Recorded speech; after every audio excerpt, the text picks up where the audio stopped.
नमस्कार बंधुगण, किपरि अछंती? मु जानिछि आजिर कहानी शुणिला परे आपणकर राति आज हलाहलीर राति पालटि जीवो। ताहले डेरी करिबानी, आसंतु एबे आम स्टोरी उपरकु जिबा।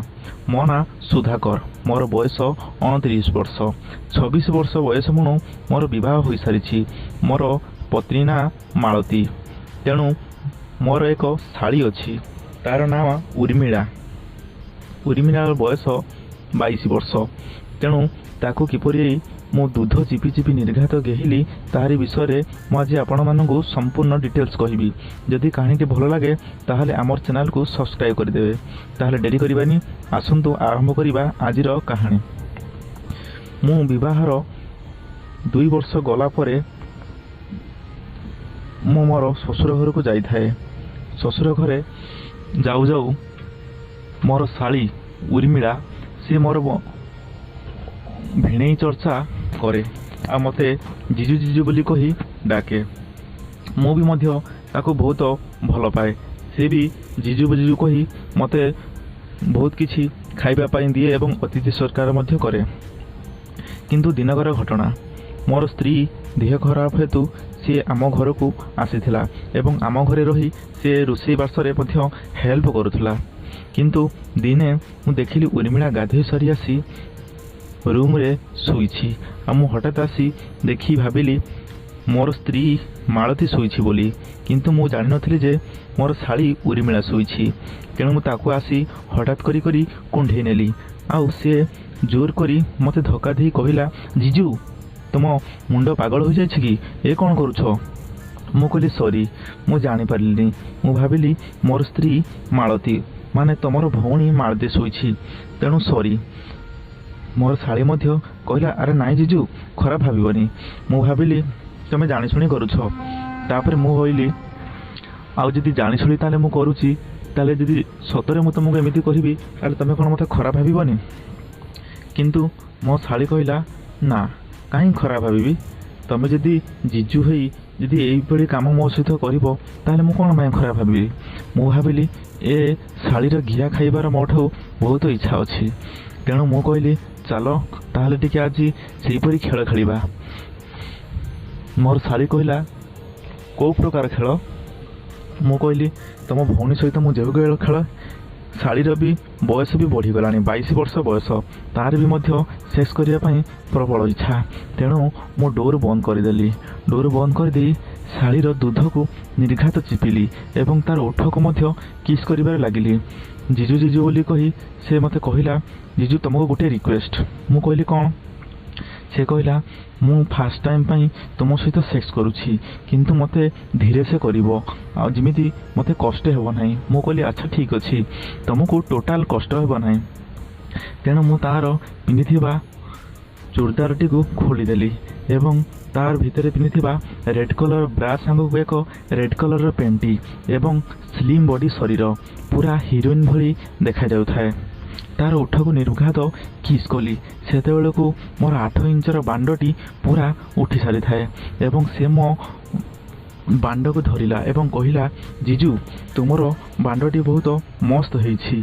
मु कहली सेइथि पाई तो एई बांडटी को खाइबो बोली तो भौणी पागली हो जाए। आ एई बांडटी को धरे न धरिले तो भौणी मुंड किछि काम करेनी।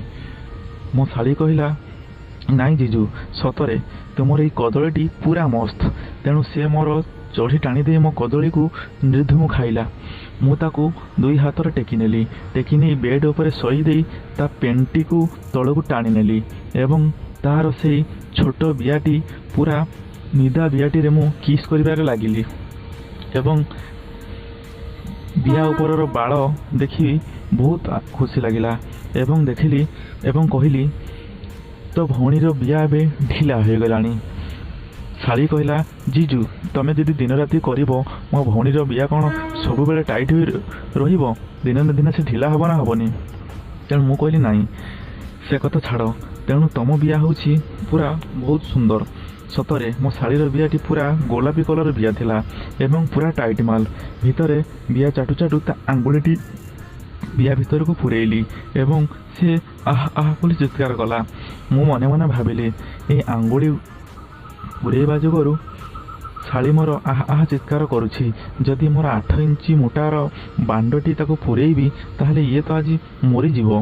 ତେଣୁ ତଥାପି ମୁଁ ତା ବିଆରେ ତେଲ ଆଣି ଲଗେଇଦେଲି ଏବଂ ମୋ ବାଣ୍ଡରେ ମଧ୍ୟ ସିଏ ତେଲ ଲଗାଇଦେଲା। ତା ଦୁଧର ଭୁଣ୍ଡିକୁ ମନ ଭରି ଚାଷିଲି। ଛୋଟ ଛୋଟ ଦୁଧ ଦୁଇଟିକୁ ଦୁଇ ହାତରେ ଦଳି ପୁରା ଲାଲି ପକାଇଦେଲି ଏବଂ ତା ବିଆ ନାଳେଇ ଆସିଲା। ଜଣା ପଡ଼ିଗଲା ଯେ ଶାଳି ମୋର ସେକ୍ସ କରିବା ପାଇଁ ଏଥର ପୁରା ଆଗଭର ଅଛି। ତାପରେ ମୁଁ ମୋର ବାଣ୍ଡକୁ ଛୋଡ଼ି ତା ବିଆରେ ଧୀରେ କରି ପୂରେଇଦେଲି ଏବଂ ସେ ଜୋରରେ ଚିତ୍କାର କରି କହିଲା, ଜିଜୁ ମରିଗଲି ଲୋ ଜିଜୁ ମରିଗଲି। ମୁଁ କହିଲି ତମେ ଡର ନାହିଁ, ସବୁକିଛି ମୁଁ ତୁମକୁ ସମ୍ଭାଳିଦେବି। ତାପରେ ମୁଁ ମୋର ବାଣ୍ଡକୁ ଧୀରେ କରି ତା ବିଆ ଭିତରେ ଫଟେଇଦେଲି, ପୂରେଇଦେଲି ଏବଂ ତା ବିଆର ପରଦାଟି ଫାଟିଗଲା ଆଉ ରକ୍ତ ଠପ ଠପ କରି ବାହାରକୁ ବାହାରି ଆସିଲା। ତାପରେ ମୁଁ ଧୀରେ କରି ବାଣ୍ଡଟିକୁ ବାହାରକୁ କାଢ଼ି ଆଣିଲି।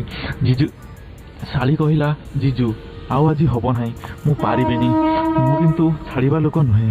ମୁଁ କହିଲି ତୋ ଭଉଣୀ ବି ଦିନେ ଏମିତି କରୁଥିଲି, ତୋ ଭଉଣୀକୁ ଚଉଠି ରାତିରେ ଏମିତି ଘେଇଥିଲି, ତାର ମଧ୍ୟ ସିଲ୍ ଏମିତି ଫାଟିଥିଲା। ଆଜି ବି ତୋରି ସିଲ୍ ଆଜି ବି ଫାଟିବି, ଆଉ ଦେଖିବୁ ତୋର ବିଆକୁ କେତେ ଆରାମ ଲାଗିବ। ତାପରେ ମୁଁ ତାର ଦୁଇ ହାତକୁ ଧରିଦେଲି ଏବଂ ଜୋର କରି ଏକ ଝଟକା ତା ବିଆରେ ବାଣ୍ଡ ପୂରେଇ ଦେଲି ଏବଂ ସେ ମରିଗଲିଲ ବୋଲି କହି ଚିତ୍କାର କଲା। କିନ୍ତୁ ମୁଁ ଛାଡ଼ିବା ଲୋକ ନୁହେଁ। ଦୁଇ ହାତକୁ ଜୋରରେ ଜାବି ଧରି ନିର୍ଘାତ ଘେଇ ଚାଲିଲି। ପ୍ରାୟ 10 ମିନିଟ୍ ପରେ ଘେଇବା ପରେ ସେତେବେଳୁ କାନ୍ଦି ପକାଉଥାଏ। କାନ୍ଦି କାନ୍ଦି କହୁଥାଏ, ଜିଜୁ ଛାଡ଼ିଦିଅ ମୋତେ, ମୁଁ ମରିଗଲି। ଜିଜୁ ଛାଡ଼ିଦିଅ, ମୋ ବିଆ ଫାଟିଗଲା। ମା ଲୋ ମା ଗିଆ ଲୋ, ଗେହିଦେଲା ମା ଗିଆ ଲୋ ମା ଗିଆ ଲୋ, ମୋ ବିଆ ଫାଟିଗଲା ମା ଗିଆ। ଏମିତି କହି ମୋତେ ଗାଳି ଦେଉଥାଏ। ମୁଁ କିନ୍ତୁ କହୁଥାଏ, ଘୋଡ଼ା ଗେହି ତୋତେ ଆଜି ଦେଖ କେମିତି ଗେହୁଛି, ତୋ ବିଆର ସବୁ ରସ ମୁଁ ଆଜି କାଢ଼ି ଦେଉଛି କହିକି ନିର୍ଘାତ ତାକୁ ଗେଉଥାଏ ଏବଂ ଘେଇଲା ପରେ ତାକୁ ବି ମଜା ଆସୁଥାଏ।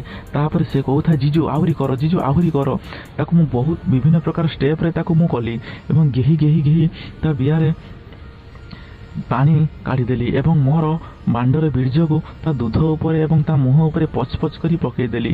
ତାପରେ ସେ ସେତେବେଳକୁ ପୁରା ଥକି ଯାଇଥାଏ, ଦେହ ତାର ପୁରା ଝାଳନାଳ ହୋଇଯାଇଥାଏ। ତାପରେ କହିଲା, ଜିଜୁ ତମେ ଆଜି ମୋତେ ପ୍ରକୃତରେ ବହୁତ ଖୁସି ଦେଲ ଏବଂ ମୁଁ ବି ମଧ୍ୟ କହିଲି ତମ ଭଉଣୀଠାରୁ ତମେ ହେଉଛ ପ୍ରକୃତରେ ବହୁତ ସେକ୍ସି ଏବଂ ତମ ବିଆରେ କରିବାର ମଜା ବହୁତ ନିଆରା ଲାଗିଲା।